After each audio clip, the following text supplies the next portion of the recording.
NASA, 2004, states that climate change is the Earth's changing of climate patterns. This may be caused by many factors, from the increasing atmospheric carbon dioxide levels from fossil fuels to the clearing of land for human activities, agriculture, and resources. Oreskes, 2004. According to The Guardian, Nucitelli 2016 discusses the global climate change becoming an important issue for crop production in agricultural industries as it affects sustainable harvest and yield in many countries around the world on a national and global scale. From a 16-year study by scientists at Stanford University, Nucitelli highlights the sustainability issue of the increasing temperature and CO2 levels benefiting vegetation, thus promoting faster plant growth and higher yield in a short period of time. However, this juxtaposes to Ryan's 1991 study concluding that the significant alteration of plant respiration and photosynthesis imbalance creates a decrease in quality and yield.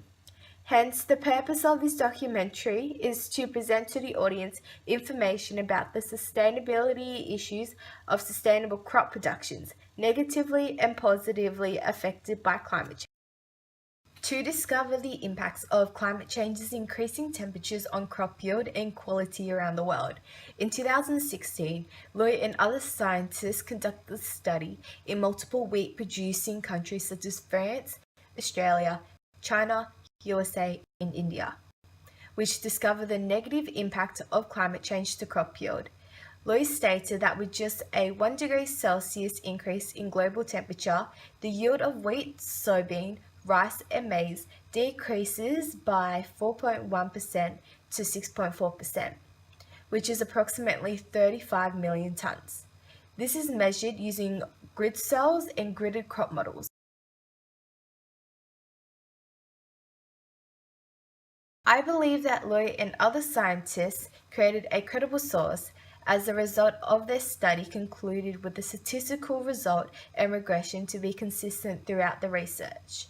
Thus, I give Loy's study a credibility of 3.9. Nucitelli 2016 also suggested that the increase in temperature and CO2 levels from climate change resulted in a positive outcome as it promotes a faster rate of photosynthesis, thus a faster plant growth. Long, 1991, stated that the increased temperature influences the photosynthetic rate of CO2 uptake and increased the respiratory loss of carbon to photosynthetic gain ratio.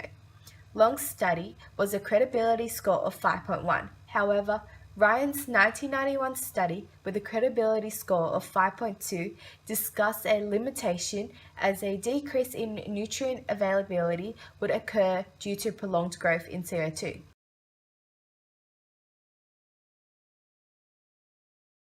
Figure 2 presents the increasing CO2 levels promoting a higher crop yield percentage of up to 24%. I also believe that Long's study of CO2 levels affecting plants is credible as the results clearly show the change in yield for each crop, hence the credibility score of 5.1. Conducting a sustainability assessment allows the process of assessing the sustainability of an issue. Parry 2004 with a credibility score of 5.2 suggests that one of climate change's responses is the economic factors which changes due to the consequences of crop productivity, e.g. a low crop yield. When a low crop yield leads to a fluctuation in commodity prices, crop producers' income decreases. They are in high risk of losing their jobs. Prices of produce are then increased as there are higher food demands and are expected to increase by 60%. Thus, the goal is for producers to practice sustainable farming to sustain produce for the long term, e.g. crop harvesting, rotations, and optimal planting dates.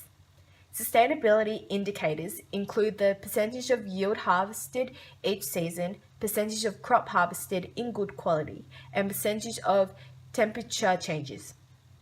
Data sources to collect data and information of these indicators can be retrieved from state and government reports, Department of Primary Industries data of crop yields, and the Australian Bureau of Meteorology. In conclusion, from research of studies conducted from both points of view on the issue, I believe that climate change has its effects on crop and food production, but more negatively. This is because of the many studies and evidence which support the negative side of the issue I found were more detailed, reliable, and credible, unlike the positive side, which had fewer evidence and studies to support their studies. Overall, this calls for the need of methods ensuring a sustainable harvest for the future generations.